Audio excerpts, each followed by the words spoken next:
It's one small step for man, one giant leap for mankind.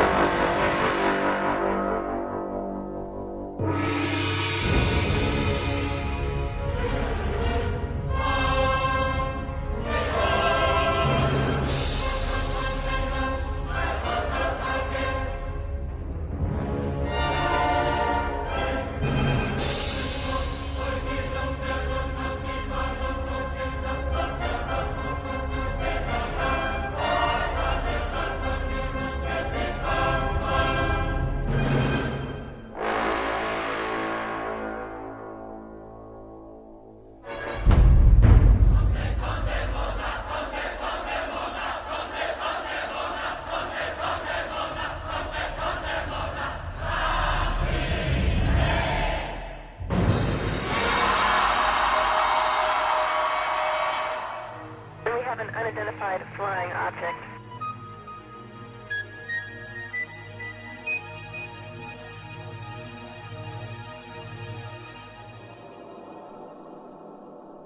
Did it really happen? Did man really walk on the moon, just as Kennedy had challenged NASA to do?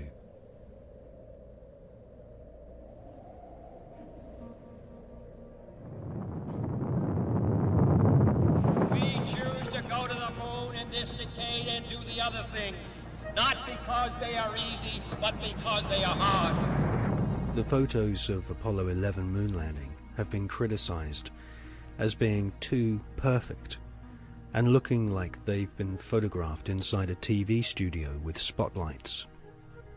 Bill Casing is an ex-Rocketdyne engineer who points out that there should be a blast crater underneath the lunar module, but there isn't.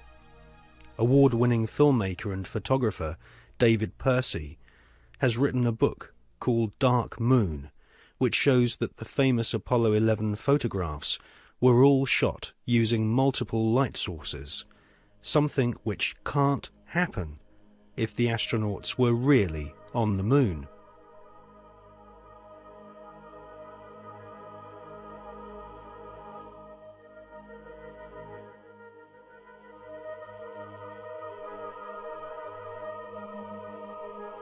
Jim Collier, an American investigator, has pointed out that the lunar module was far too small for 2 astronauts in full spacesuits to maneuver around inside.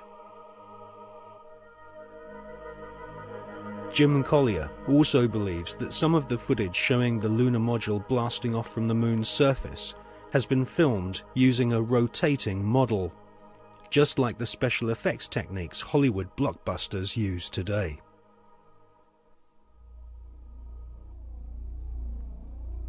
Now, for the first time on film, we present new evidence which proves that at least some of the official NASA photographs taken on the lunar surface are definitely faked, or at the very least, heavily manipulated. Join us now on a quest for the truth to the moon.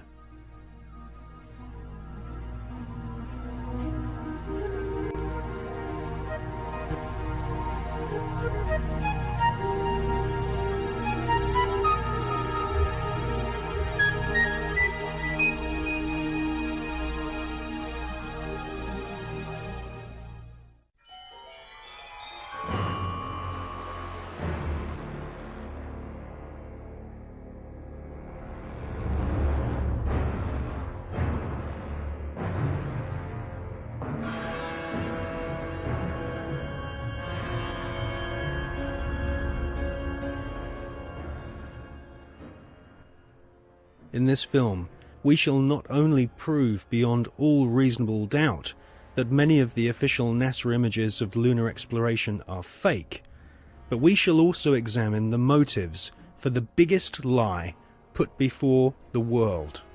Why did NASA repeatedly fake lunar images and photographs? Why did NASA stage lunar expeditions which did not happen? The answer will surprise you. It can be summarized in just 2 words: money and UFOs.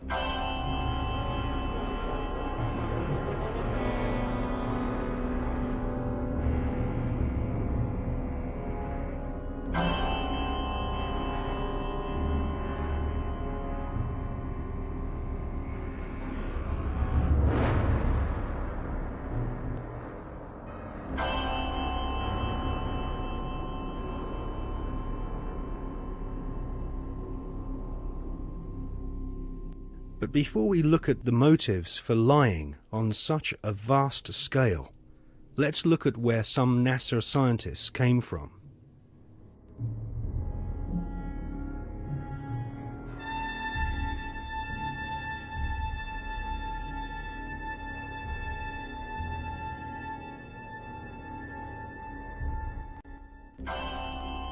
Peenemünde, Nazi Germany. For centuries, warmongering nations had been using primitive rockets as a weapon of war. China, Britain, and of course Hitler's Third Reich all used rockets to terrorize their enemies. Werner von Braun was an SS officer and rocket scientist. His team at Peenemünde designed the first cruise missile, the V-1 Doodlebug.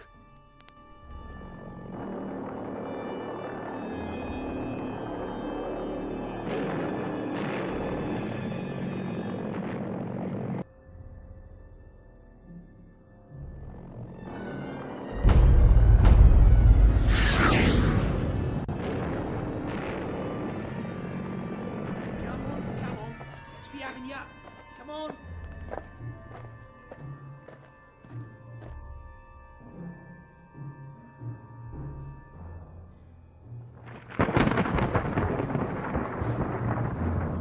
The V-2 rocket was the forerunner to the Saturn V rocket, which would supposedly take man to the moon.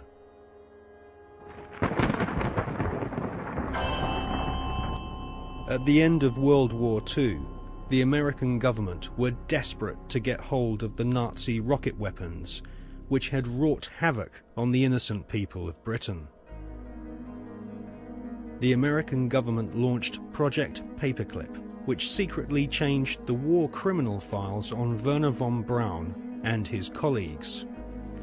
Files which described these SS officers as an ardent Nazi were changed to read not an ardent Nazi. Werner von Braun, his team, and the rocket factory at Peenemünde, which had terrorized Western Europe, was transported to the USA, lock, stock, and barrel.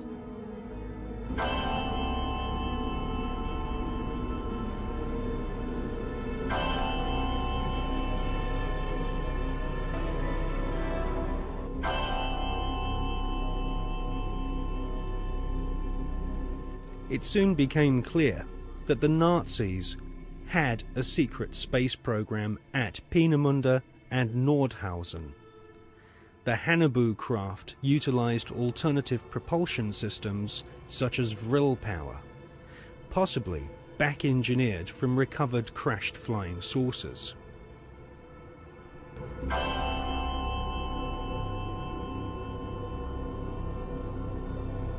Prescott Bush was the grandfather of today's George W. Bush. Whilst working with the Bank of America and the Jewish Warburg brothers in Wall Street, Prescott Bush helped arrange vast loans to the Third Reich. The Third Reich's space scientists used Jewish prisoners as slaves to build gigantic underground bases and manufacture the V-2 rocket, which would terrorize Europe during 1944 and 1945. At Nordhausen and other sites in Germany and Austria, Werner von Braun and his team of Nazi SS engineers built vast laboratories and rocket factories. The interior of an entire mountain was excavated to accommodate a secret space facility which was no less than 1 million square feet. It was here, at Nordhausen, in top-secret underground bases, that a huge number of experimental rocket ships and circular flying discs were developed.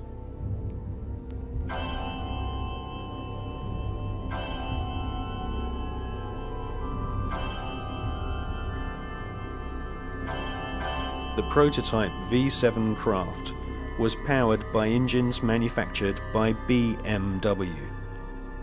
The V-7 used 12 BMW 028 engines, which were powered with helium. Radical fuselage shapes were developed, which would later lead to the emergence of stealth aircraft and the cruise missile.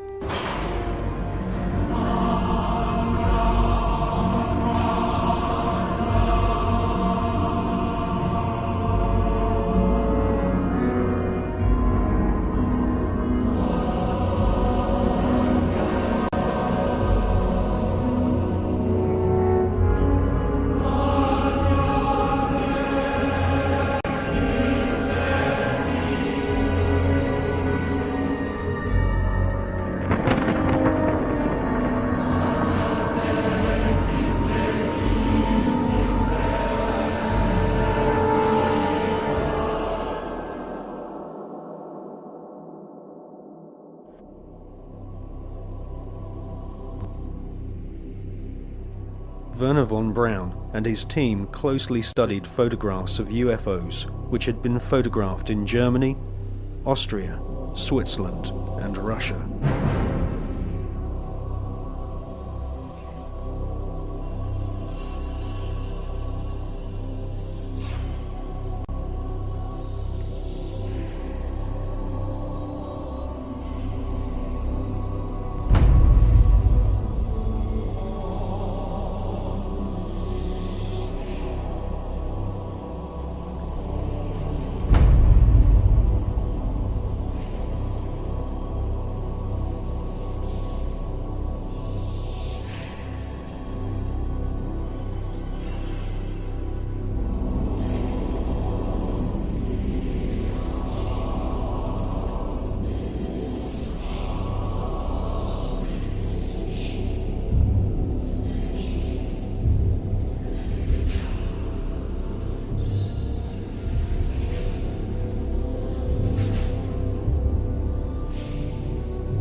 These unidentified flying objects inspired the development of Nazi flying discs. After World War II, the underground base at Nordhausen was rebuilt in the Mojave Desert, a place we now know as Area 51. A tremendous sighting took place, and I'm just completely baffled right now. So is Mr. Anthony Hilder. Example of one of the many objects seen regularly in Las Vegas. Very bright object, just basically hovering over Las Vegas, 5:30 p.m. Cylindrical object, a craft.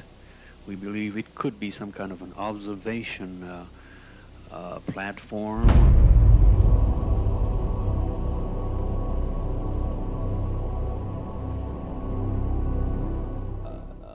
The volume of evidence is that the space program that appears on the television news and has done these last few decades is actually only there as a movie to hide the real program, which is actually exploring things that these guys already know are there. There's this secret agenda in which advanced knowledge that people in general never hear is passed on to the chosen ones that are chosen to have this information and to move it through the generations. The agenda for centralized control and all that stuff. And then there's the movie, which is there to hide all that. And the movie is the official version of events that pours out of the television. They're being sold a cover story to hide what's really going on, not just in terms of the space program, but in every area of our lives. I mean, what is the more classic and obvious cover story than weapons of mass destruction, we've got to go and get them? And clearly, you know, we see it was a cover story now. If you had a brain, you could see it was before. I've said in my latest book, Tales from the Time Loop, that we're looking at the Fourth Reich. And then I put under that brackets, or a continuation of the Third, which never ended. People have no idea, in the general population, because no one tells them, of the fundamental connections between the Nazis. The people now think, oh yeah, the Nazis have gone, and the American administration. First of all, the Nazis were funded out of Britain and America. Why is it that they were taking their wages home in wheelbarrows during the Weimar Republic? Germany was in economic catastrophe. A few short years later, they have a war machine that's taking on the world. How did this come about? Anyone else? Well, let's ask the Bush family. Because, and this is not just me, other researchers have come up with this, and a guy called John Loftus, who is he runs the Holocaust Museum in Florida, that Prescott Bush, who is the grandfather of the present president, he was a major executive of the Harriman Empire in America. And they had a company called the Union Banking Corporation, the UBC, which interfaced with the banking and steel empire in Europe of a guy called Fritz Thyssen, who was named at places like the Nuremberg trial and elsewhere as a major funder of Adolf Hitler and the Nazis. And what Prescott Bush, who was the key executive in the Union Banking Corporation, was doing was funneling money and other resources through the UBC into Thyssen's empire, and then it went to the Nazis, and that's where the war machine came from, also through the Bank of England. Only yesterday, every business, every profession was part of Hitler's system. The doctors, technicians, clockmakers, postmen. Practically every German was part of the Nazi network. They believed they were born to be masters, that we are inferiors, designed to be their slaves. A number of companies in which Prescott Bush was involved in were closed down during the Second World War under the Trading with the Enemies Act. William S. Farish, whose grandson is now Bush's ambassador to Britain, William S. Farish III, very close friend and horse interbreeder with the Queen of England. His grandfather, William S. Farish, was president of Standard Oil, the Rockefeller Oil Company, when it was exposed as supplying the Nazis with oil during the Second World War, while they were supposedly in conflict with America. So what you had then was this CIA, British intelligence operation called Project Paperclip, which was to get the Nazis, the major Nazis, with all and a lot that with tremendous knowledge that are not registered by history, out of Germany so they would be safe, and into South America and North America to continue this agenda up to the present day. And so this is why you have Nazi after Nazi turning up as founders of and creators of NASA and all these other institutions, the CIA, that appeared immediately after the Second World War. T-minus 2 minutes and counting, and the countdown continues to move along smoothly. Now in the terminal countdown portion, we're standing by now to begin pressurization of the fuel tank. The second stage fuel tank pressurized, third stage fuel tank pressurized. The countdown continuing to move along smoothly, T-minus 90 seconds. Now looking at the liquid hydrogen tanks as they become pressurized. LH2 aboard the second stage, pressure 17. Final guidance release. We expect engine ignition at 8.9 seconds. 10, 9, 8, 7, ignition. Started, all engines are started. We have ignition, 2, 1, 0. We have a liftoff. We have a liftoff, and it's lighting up the area. It's just like daylight here at Kennedy Space Center as the Saturn V is moving off the pad. It has now cleared the tower. Mission control reporting the launch vehicle maneuvering to the proper attitude. Everything looking good at this point.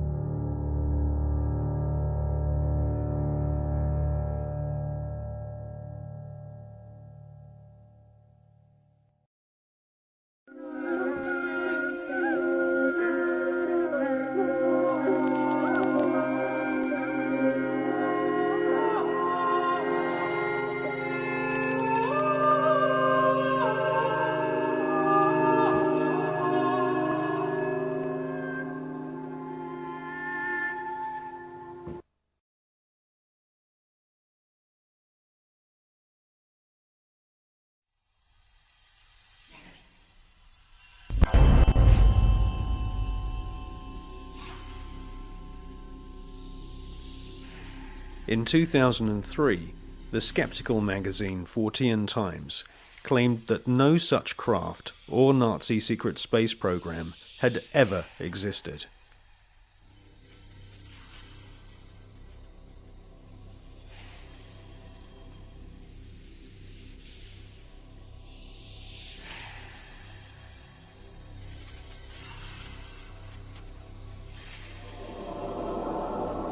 But we have been given patents from leading German manufacturing companies, including Juha, Krups and BMW, which prove beyond all reasonable doubt that Hitler considered the Nazi secret space program a top priority. And more than 15 billion Deutschmarks were spent developing craft of all shapes and sizes. Secret memos from SS officers revealed that Werner von Braun and Hitler both believed that there were alien civilizations in the universe, and it was their intention to not only conquer all nations on planet Earth, but to also colonize the moon.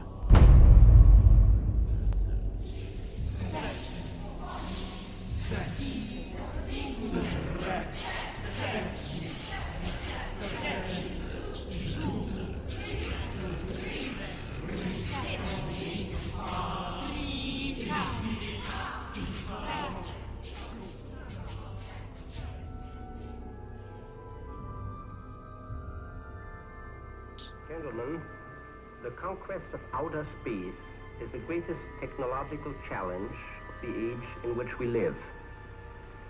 The first decisive step in the conquest of space will be the placing of an object into an orbit wherein it will indefinitely circle the Earth. 1954. Sputnik 1 shocks the world and puts the USSR way ahead in the Cold War. Sputnik 2 takes a dog into space, the first living creature to leave the face of planet Earth. Russia then shocks the world by sending an unmanned probe to the moon. Meanwhile, the US Army plan Project Horizon, a plan to colonize the moon with Americans.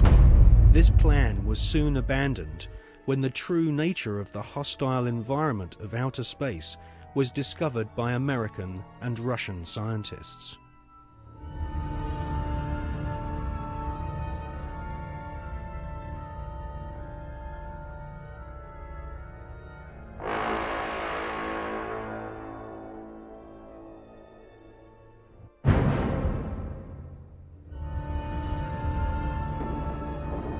(1958).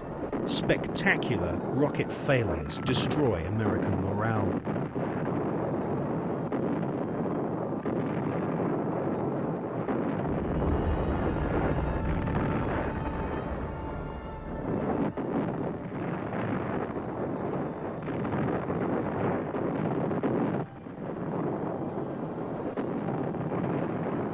The Explorer 1 space probe confirms planet Earth is surrounded by dangerous radiation.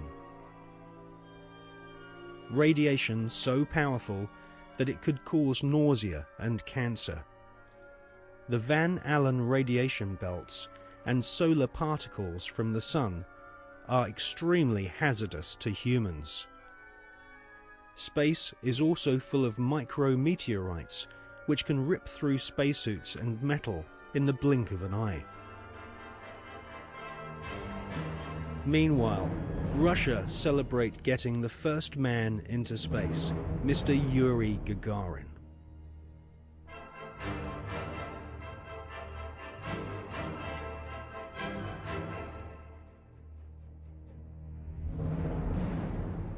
There was already a parallel space program, and it had been continuing from even before the time that NASA was created in 1958. October 1958, NASA were incorporated by President Eisenhower.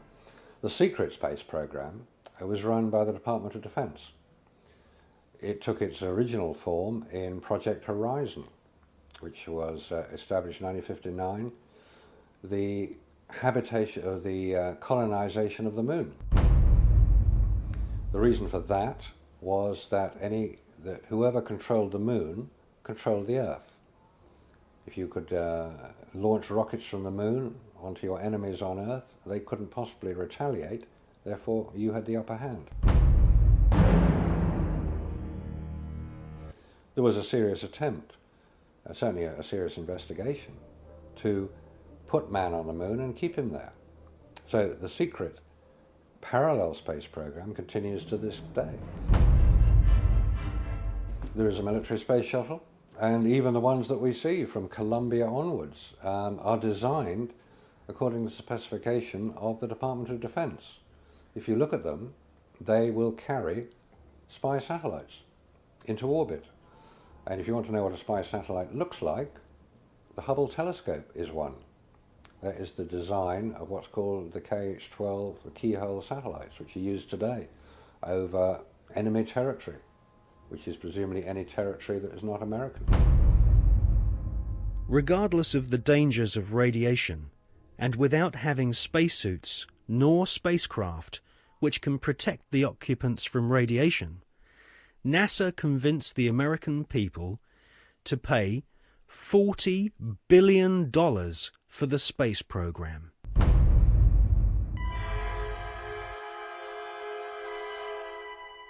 The most lethal forms of radiation, of course, are at the higher end of the spectrum. That's gamma rays and X-rays. We know what ultraviolet can do. If you stay out too long in the sun, you get sunburn and skin cancer and die, and it's all very sad. But gamma rays, and X-rays especially, are particularly lethal to humans, unprotected humans. There was no protection that I have been able to identify. I've found no reference to it. I found nothing that will tell me what level of protection is offered, so I have to assume none was. I've contacted the manufacturers of the spacesuits, and they said there was no radiation protection built into the spacesuits, because I asked them if these same spacesuits could be used by technicians to go to Chernobyl or 3 Mile Island, because the nuclear reactors produce the same radiation as produced in space. They said no, not advisable, no protection. Ex-Nazis were now in charge of vast amounts of tax dollars. In today's value, the Nazis at the heart of the NASA space program were given more than $600 billion. All NASA had to do was announce a new space project, and the money was handed over so that the American government could save face in the Cold War. Alan Shepard and John Glenn were blasted into space using equipment which was still in the prototype stage. John Glenn reports UFOs to Mission Control, which he describes as looking like fireflies, similar to the Foo Fighters reported by pilots during World War II. Werner von Braun and Hermann Oberth were later to confess that they both believe alien life forms exist and may have already visited planet Earth in the past. NASA soon learned that we are not alone in the universe.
In Jonathan Eisen's excellent book, Suppressed Inventions, he interviews Werner von Braun's mentor and teacher, Dr. Hermann Oberth.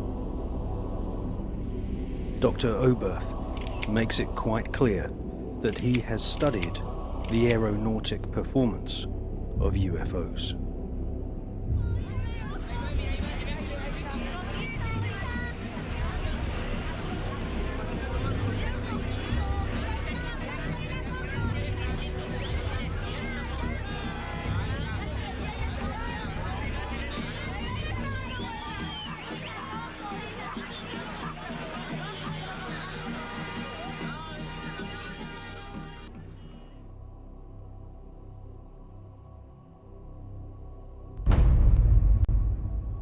In 1972, Dr. Hermann Oberth made the following statement.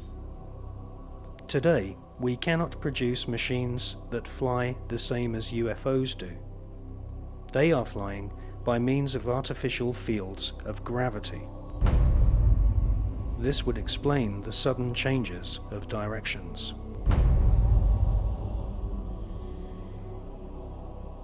This hypothesis would also explain the piling up of these disks into a cylindrical or cigar-shaped mothership upon leaving the Earth, because it is in this fashion that only one field of gravity would be required for all the flying saucers. Dr. Oberth then added, "We cannot take credit for our record advancement in certain scientific fields alone. We have been helped, and we have been helped by the people of other worlds."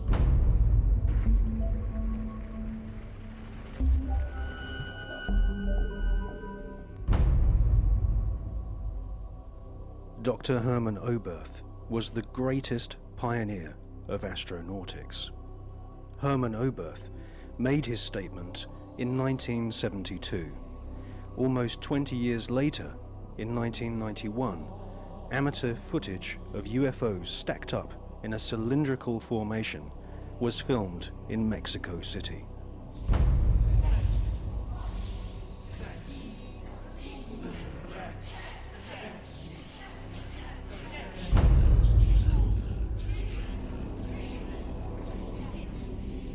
It's a monopoly that is being conducted through science about the possibilities of finding life in a different planet or satellite in the space.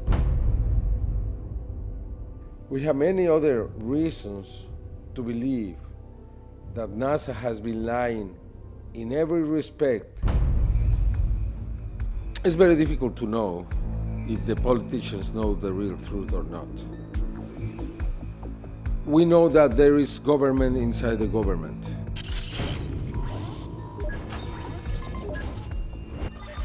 We know that there is military intelligence. We know that in America, after the Manhattan Project was created, that group subsists.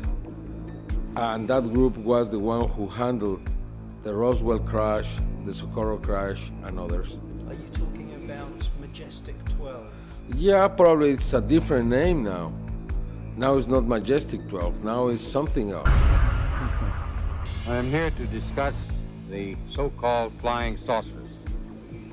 The airport's interest in this problem has been due to our feeling of an obligation to identify and analyze to the best of our ability anything in the air that may have the possibility of threat or menace to the United States. In pursuit of this obligation, since 1947, we have received and analyzed between 1,000 and 2,000 reports.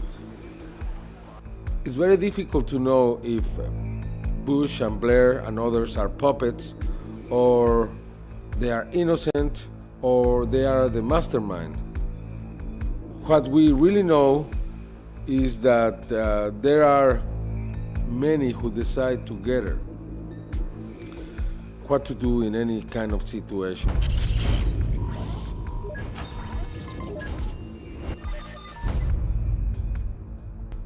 The Russians now have a very different policy around this phenomena. We have to remember that when Gorbachev met Reagan,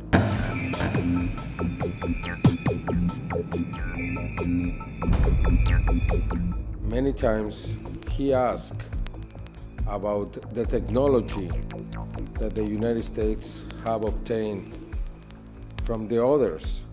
And always Reagan, joking, replied to Gorbachev, "What did you do with it too?" They never said we are speaking about alien technology, but many times they spoke about the other technology. And we know that Gorbachev renounced to the race, the Cold era, because he learned that the United States had technology from these beings. From the Greys. From the Greys.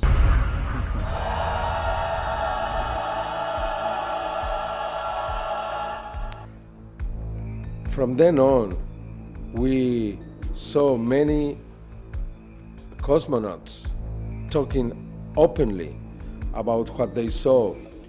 We have different videos recorded by these cosmonauts where you can see strange things floating in the space. Non ho fatto in tempo a prendere la macchina fotografica o una videocamera perché è sparito tra circa 7 secondi. А где вы летели? На какой части Земли? Eravamo sopra il Newfoundland. Terra nuova. We have also something very important, which is a video taken inside the space agency in Russia, where you can see the Mir surrounded by dozens of bright objects. This is Mission Control, Houston. We are using the payload bay cameras right now to hopefully catch a glimpse of the Russian space station Mir as it performs an on-orbit burn. The payload bay cameras are positioned such that they're looking straight back behind the orbiter, where the Mir is flying at about 850 nautical miles behind us.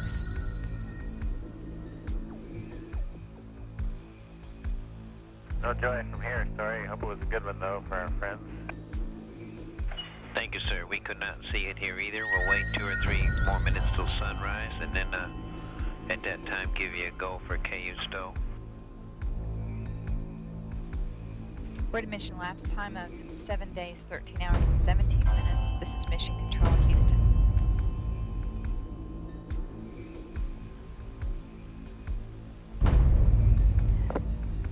The Mir space station is now visible. Yeah, we do see something flashing visually, but we're not sure that that might be...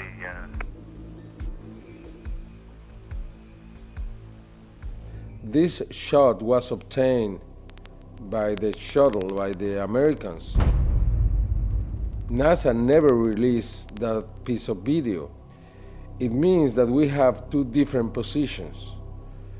One that is openly saying, yes, we have experience out in the space. That's the Russians. The Russians. And we have the other, which is the NASA explanation that there is nothing in there. They don't release anything. We have to obtain every evidence from an outside source, but not from NASA.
there are creatures living in outer space.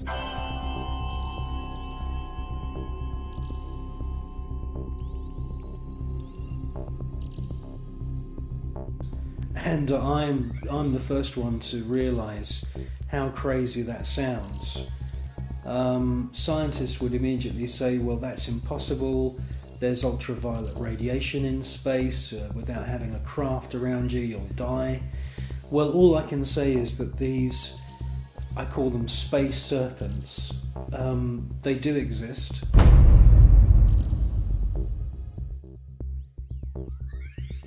They've been filmed by Story Musgrave, who's a senior space shuttle commander. He's been with NASA for 30 years.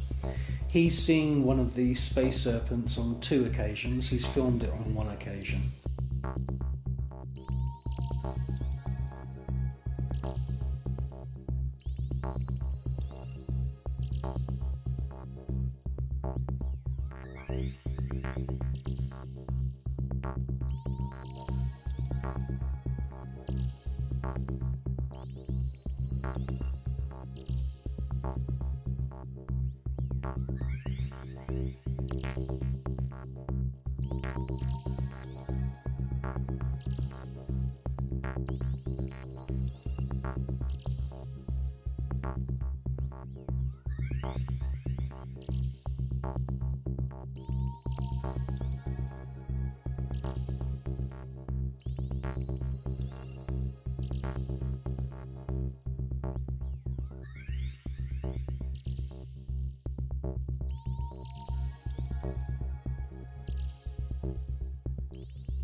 They've also been filmed from the ground, flying around in the upper atmosphere.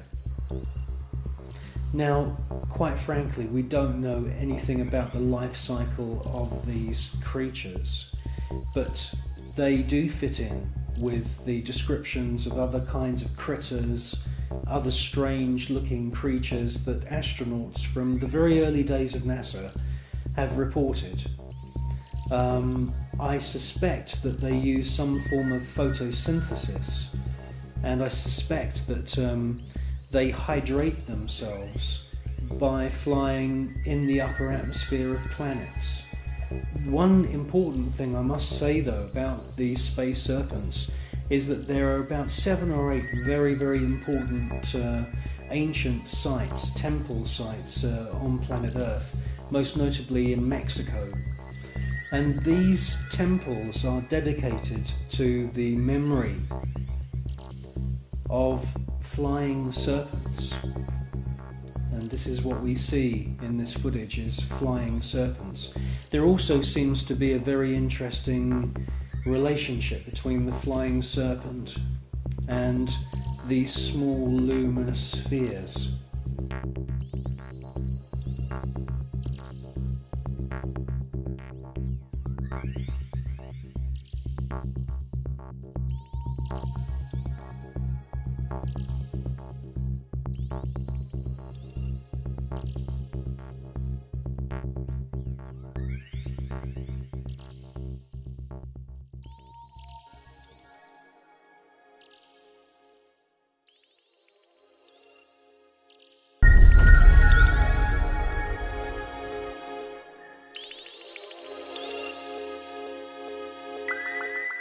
Control, Houston, we are using the payload bay cameras right now to hopefully catch a glimpse of the Russian space station Mir as it performs an on-orbit burn.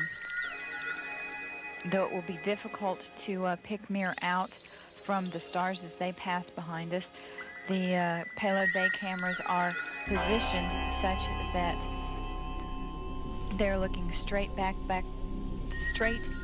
behind the orbiter, where the Mir is flying at about 850 nautical miles behind us. Well, obviously this is a massive faux pas that this piece of footage was accidentally broadcast. The person who's passed me this piece of footage is now dead. The footage that we see, mostly of UFOs, has been filmed with image intensifying equipment.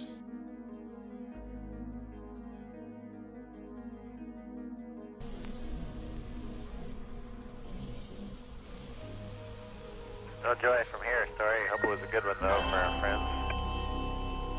Thank you, sir. We could not see it here either. We'll wait 2 or 3 more minutes till sunrise, and then at that time give you a go for KU stow. We're at a mission elapsed time of 7 days, 13 hours, and 17 minutes. This is Mission Control, Houston.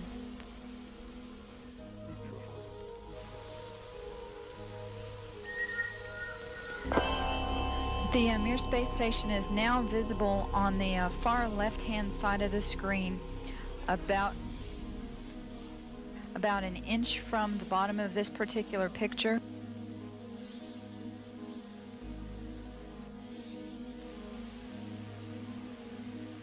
Okay, the Mir space station is the small flashing light in the center, about an inch from Camera Charlie on a monitor.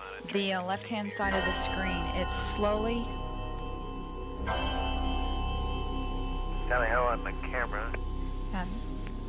It is slowly moving closer to the left-hand side and is has a very light flashing to it. We think on the middle of the screen, way to the left-hand side.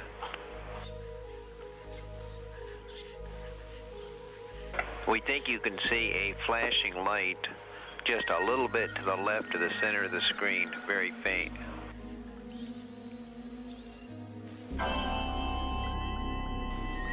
Yeah, we do see something flashing visually, but we're not sure that might be...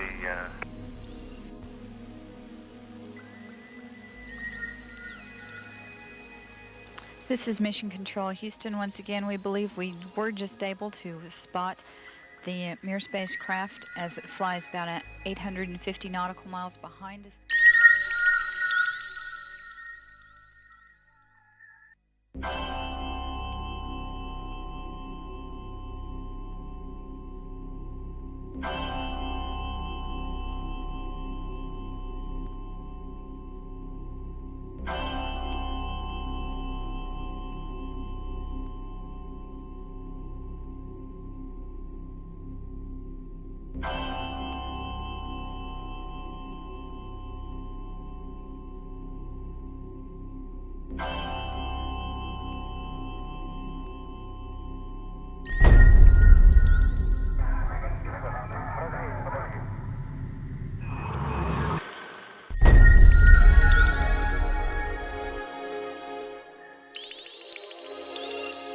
Yes, STS-80 was a very, very strange space shuttle mission.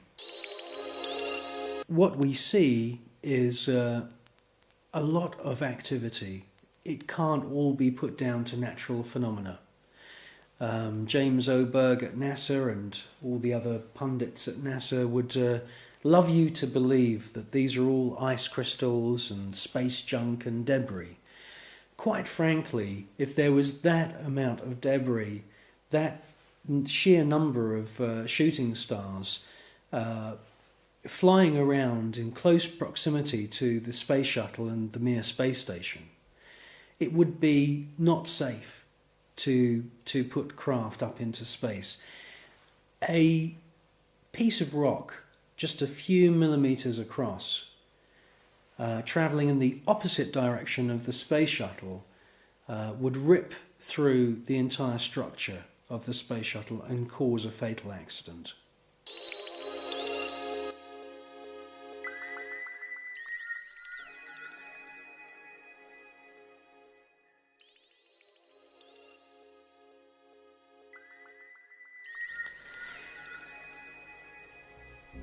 Well, people always say to me, you know, if there's extraterrestrials and if there's UFOs, why don't they make themselves known to us publicly?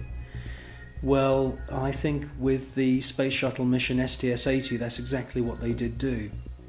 You see objects which are out of focus, or they are transparent in some kind of way. And the first one comes from behind the space shuttle, comes into the field of view, and they make their way to the upper atmosphere. That's at least what it looks like. It's joined by many others, and you get a kind of rough circular formation appearing. And then you get the piece de resistance, the last orb comes into the center of this formation, and as soon as it finds its position, it lights up. And then you can see a sort of dance of lights around this formation. Now, this suggests to me incredible intelligence. It suggests to me that they are saying, look at us, look how clever we are.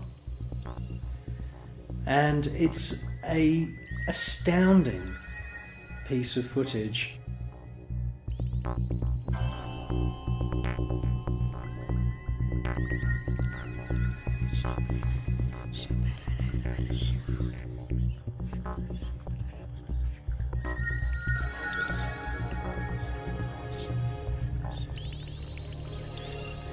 These extraterrestrial craft are attracted to thunderstorms, and many times we see lightning on the surface of the planet or in the atmosphere of planet Earth.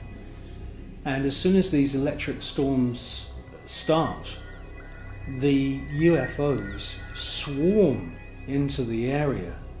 It's almost as if they're harvesting the electromagnetic energy within the atmosphere.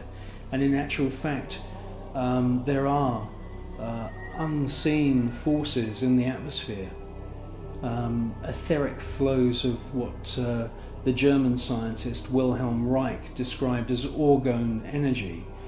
And it could be possible that these UFOs are sucking energy from these electric thunderstorms on planet Earth, and this is where they're getting their energy from. You should concentrate on the first object that appears, and you will see that it holds its position. Many TV stations have actually broadcast this STS-80 footage, but they only show you the few seconds of the large glowing orb coming from the lower atmosphere.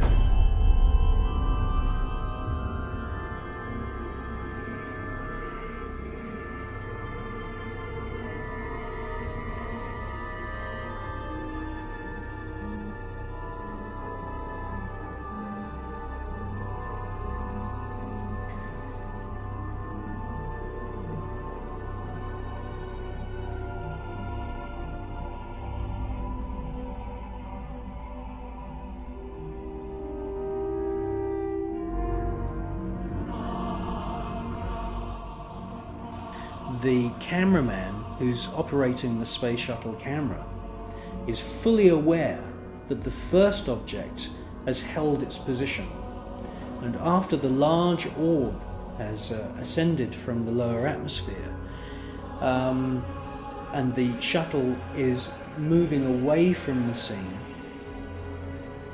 the cameraman is actually zooming in at the end of the sequence to double check the position of the first luminous orb, and it's a fascinating piece of video.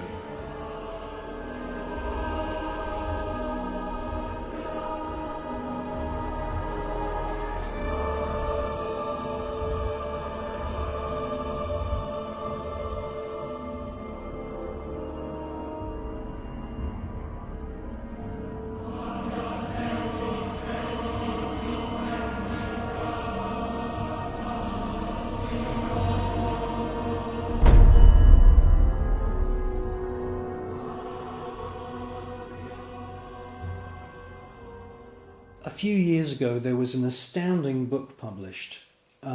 It's called The Day After Roswell. And it's written by a gentleman called Philip Corso, who's now dead. He had a military career that lasted more than 20 years, and during that time he served at the White House, and then he was a senior official at the Pentagon.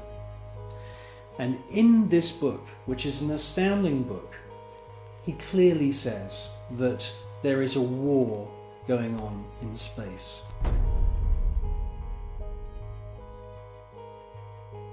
In other words, NASA and the American military have designed weapons. He says in his book that some of the weapons are based on patents of the genius inventor Nikola Tesla. Philip Corso tells us that there are plasma beam weapons being used against these UFOs, and that sometimes these UFOs are hit.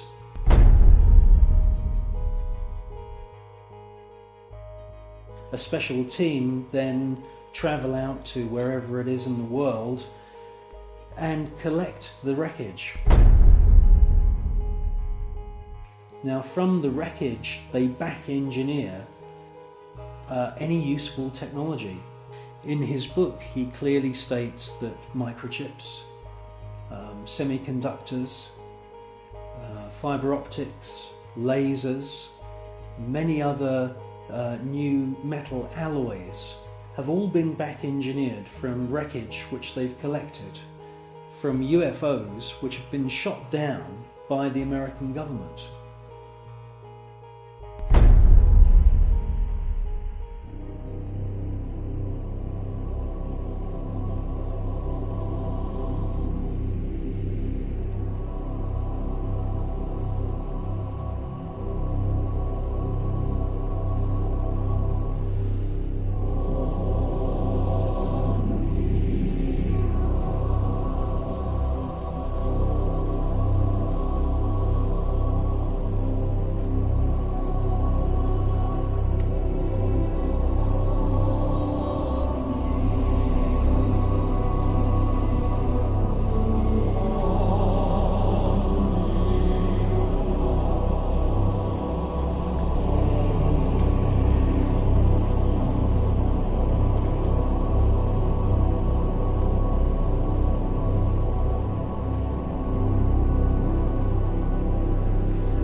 I believe that what we're seeing with the footage from Space Shuttle mission STS-48, that we are seeing several intelligently controlled extraterrestrial craft.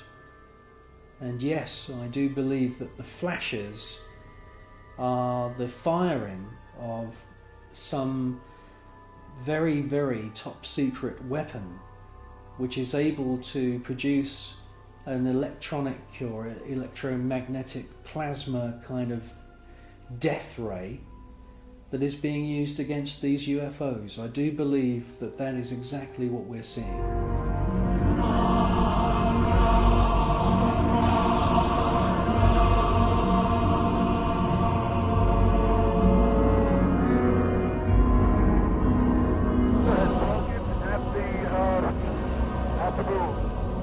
The tether has broken. It is going away from us. Get it on the TV.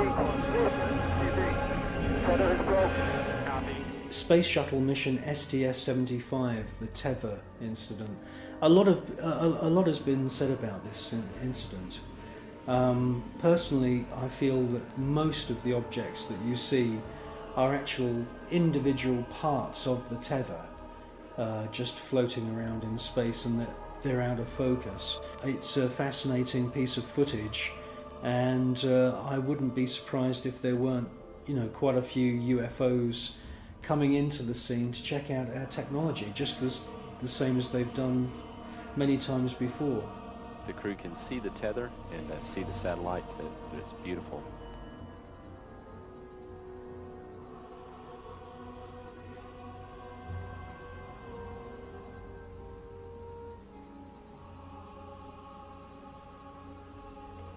This view showing